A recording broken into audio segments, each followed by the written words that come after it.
Alors c'est une initiative qui a été conjointement réalisée par la région et représentée par sa vice-présidente, Mme Montoro-Sadou, qui en fait en venant à des ateliers de self-défense qu'on organise en Savoie, notamment pour l'association Savoie de Femmes, où on fait des ateliers spécifiques. Elle a trouvé l'idée bonne a priori et elle a voulu l'étendre pour les lycéennes de la région Auvergne-Rhône-Alpes.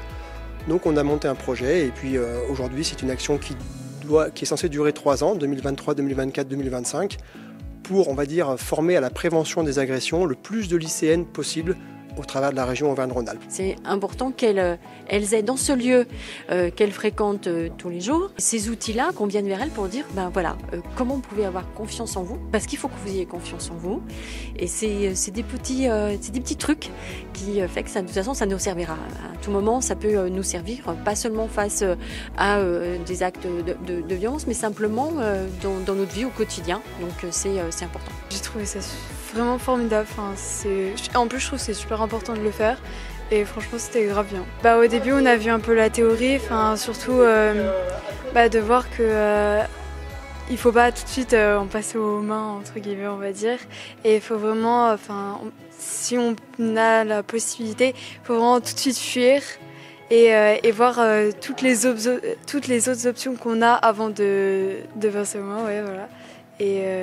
Et puis sinon, il nous a quand même donné des clés au cas où si vraiment on n'avait pas d'autres moyens. Et franchement, c'était super bien et super intéressant. En fait, vraiment, le leitmotiv de la DAC, donc l'Académie des Arts de Combat, et ce qu'on fait ici, c'est vraiment la prévention des agressions. On agit sur 3 thèmes. Premièrement, c'est anticiper et déjouer les agressions. C'est vraiment le plus important. Deuxièmement, c'est la gestion des émotions pour pouvoir répondre et non pas réagir lorsque la situation devient entendue. Et puis le troisième volet, c'est si on a tout mis en place et que malheureusement on y est contraint, et bien dans ce cas-là, il faudra faire face et il faudra avoir des outils simples et efficaces pour pouvoir mettre fin à une agression. Franchement, je trouve que c'est super d'organiser ce genre de choses. Ça met beaucoup plus en confiance. Là, par exemple, il fait nuit tôt, on sort du lycée, il fait déjà nuit et tout. Quand on rentre chez nous, c'est sûr que quand on croise un groupe de garçons, on n'est pas forcément à l'aise. Et il nous a bien aidé pour nous donner des techniques vraiment.